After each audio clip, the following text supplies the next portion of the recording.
seen loxo wala boog fa ñu mënoon am li nga xamante ni mooy influence parquet la yam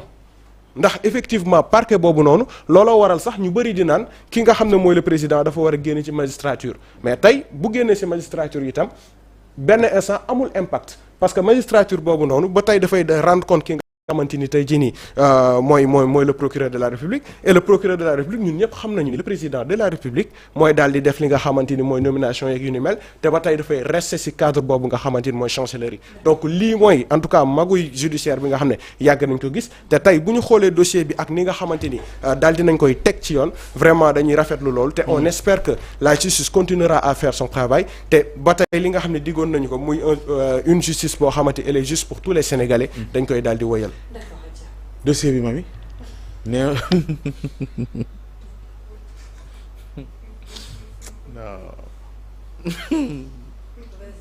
non man kay dossier bi même dégg nga ci am.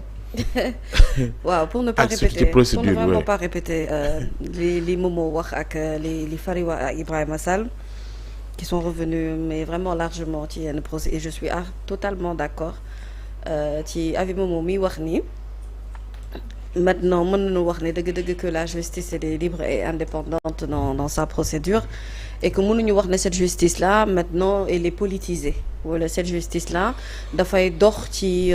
bëggu ay commandes politiques comme ni nga xam ne dañu ko daan jot xëy na mu daan am donc aujourd'hui on constate que c'est-à-dire que le train de la justice mu ngi dox ni mu war a doxee normalement man j'ai plutôt une requête à demander oui. Et ma requête, c'est-à-dire que je m'adresse à ceux qui ont prêté serment il y a pas très longtemps à l'Assemblée nationale et qui sont membres de la Haute Cour de justice. Tu sais, ñun ñëpp d'accord nañ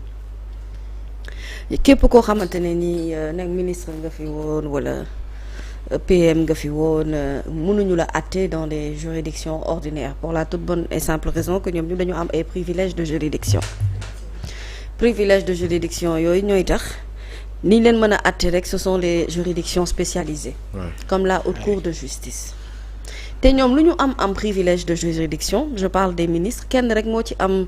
semblant de couverture totale muy le président de la République bi nga xam ne dañ ne juste c'est en cas de haute trahison kese la ñu ko mën a àtte sinon PM ancien PM ministre rek bu ci mënti toll it mën nañu la àtte ci sa ay actes bu fekkente ne dañoo jàpp ne am na ay luubal wala loo xamante ne maanaam lu waroon revenir askan wi la te ñu ñàkk ko utiliser fi li ñu ko war a utiliser. Cette haute cour de justice activé woon nañu ko ci temps wu Mamadou Dia jamonoy 1963 2014 avec les chantiers d'Idrissa Seck après daanaka bien que constitution bi dafa santaane assemblée nationale saa yu ñu ko taxawalee danoo war a automatiquement taxawal haute cour de justice boobee c'était pour ñu mën a permettre que genre situation yi ni mel ñu bañ fi nekk ci benn gymnastique juridique boo xam ne souvent dañuy am mal comprendre ko pourtant li ñuy expliquer sur le plateau Pape Ahmadou Mbaye mu ngi ko doon wax keroog mais pour ñi nga xam ne aujourd'hui on a des problèmes ñun pour ñu comprendre yenn procédures yi xëy na dañuy jàpp ne amaana soit on est en train de faire une fixation ci ay nit ñoo xamante ne dañu fay nekk mais je rappelle que ñenn ñu ci bari seen ay tour dafa taqee ci ay rapport léegi ce qu'on voit c'est que moi dans la procédure judiciaire je trouve que parfois dafa am benn certaine lenteur et léeg-léeg damay demander aussi maanaam njëriñu haute cour de justice en réalité lan la te bëgg naa que cette haute cour de justice là qu'elle soit beaucoup plus active je crois que yow yaa ko wax sànq ne xaaruñu ne ba ne diw moo def pour ñu yëkkati mbalaanu kirlaay bi parfois dañuy yëkkati mbalaanu kirlaay pour mën a def enquête pour mën a gëstu te pour man nag jot na nag dëgg-dëgg ñi ñuy tudd nii ñëpp bu fekkente ne juridiction ordinaire yi mënuñu leen àtte te ñun ñëpp ñu xam ko à quelques exceptions près la juridiction spécialisée Pape Ousmane mi nga xam ne looloo ko fi tax a toog kañ lay def liggéeyam. D'autant plus que seeni membres xam nañu leen. bu yàgg mais kañ lay def liggéeyam à quand dans ce pays-là quand même la haute cour de justice va on va pas dire pour une fois être activée parce qu'elle a été activée 2 fois mais c'est-à-dire que ça ne soit ni pour des raisons politiques et ça je le pense extrêmement sincèrement mais ne serait-ce que pour des raisons juridiques et pour ñu dindi doute yi nekk ci boppu askan wi quoi qu'on puisse dire si aujourd'hui un monsieur qui s'appelle Amadou Ba, ancien premier ministre, am ay responsabilités yu bari, et ça concerne tous les autres ministres de la République yi fi nekkoon. ni ñuy duggee ñuy def déclaration de patrimoine naam xam nañ ne bu ñuy génnit exercice boobu war exiger wu ñu te leen ko waroon a exiger aussi ndax booy dugg ñu xam loo yor booy génn war nañoo xam loo yor waaye laa ñoom amuñu sax bëggu wala yéene wu toog jàkkaarloog askan wi leeral nit ñi maanaam ci liñ leen di tuumaal déranger wu leen mën nañu ko dunde mais ñun askan wi daf ñuy déranger et que mënuñu leen a àtte fee ndax procureur moom wala xawma juge baak am nañu ay limites ñoo yey ndax ñu ne privilège de juridiction bee tax mais privilège de juridiction boobu am na juridiction bu ñu fi taxawal boo xamante ne moo am boobu sañ-sañ ak boobu kàttan qu'est-ce que cette juridiction attend? Moi, c'est ma requête. La haute cour de justice attend quoi? On aimerait que cette haute cour de justice commence vraiment dans la procédure ci liggéey bi parce que quoi qu'on puisse dire c'est que ñun ñëpp d'accord nañu ne am nañu ay ñoo xamante ne kilifa yu nekkoon ci nguur gi tey ñoom ñëpp aujourd'hui wala ñu ci bari ci ñoom fexe nañu ba nekk ay député te ñun ñëpp itam dañoo ñaawoon njort ci sunuy xel ne dañoo làqatu ci député bi justement parce que ils sont conscients non seulement de ce privilège mais ils sont conscients également de cette couverture au niveau de l'Assemblée nationale et que yëkkati ko amaana tey du doon lu simple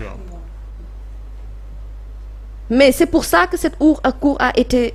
activée c'est pour ça que ñoom ñu prêter serment donc vraiment je ne sais pas de l'action judiciaire doit venir de qui en réalité ça aussi xëy na su ma amoon juriste mu gën ma ko leeral sama bopp mais en tout cas je constate que li nga xam ne moom mooy haute cour de justice bi xaw ma ñu ngi ci travaux yi am déet peut-être que c'est moi qui suis pressée mais vraiment moi j'ai envie que toutes ces personnes là qu'on mène des enquêtes profondes ci ñoom ku ci libre nga tàmbali def li ngay def ku ci xool ba saytu ba mu leer na ne defoo ci dara déranger woo benn sénégalais nga wéyal sa liggéey mais képp koo xamante ne dëgg-dëgg am na ne serait-ce qu'un petit soupçon dans la tête te ay rapport itam fësal ko nit ñi liir ko wala ñu dégg sa ay tur ci ay scandale jot na dëgg-dëgg fa nga làqatu ca assemblée nationale ñu génnee la fa dem defi gëstu ci yow bu fekkente ne c'est prouvé ñu teg la fi ñu la war a teg loolu mooy dindi injustice ci réew. dana yaatoog maître Pape Amadou ci kanam incha allah sax ci ñi koy bàyyee xel ci ngoon gi su ko defee question yëpp dinañ ko soulever dafa mel da nga am tontu ci li mu doon laaj léegi. waaw très rapidement rek. on avance. tout d'abord le magistrat bi nga xam ne moom mooy Mahabari may fàttali leen moom mooy juge moom moo nekkoon juge juge d'instruction premier cabinet tribunal bu Pikine histoire na jàpp it ne juge bi ñuy wax Mahabari moom moo njëkk a takkal détenu li ñuy wax bracelet électronique loolu na ko taarix jàpp mu nekk un magistrat intègre c'est-à-dire li ma bëgg a expliquer mooy maanaam mbir yi mënta gaaw comme ni ko ñenn ñi di njortee parce que bu gaawee rek musiba am bu gaawee rek erreur am parce que tey jii juge bi il a bien fait évoquer incompétent ci dossier bi ne man dama ci incompétent parce que gis nga faay yi li la ñuy wax nullité de procédure ay nullité de procédure yoo xam ne mën na yegg ci ñu bàyyi nit ki nga xam ne moom coupable la moom dafa def parce que avocat yi ay failles la ñuy exploiter ci dossier bi dañ koy jël ñu examiner ko xool ko attentivement faille bu ci am ñu exploiter ko ndax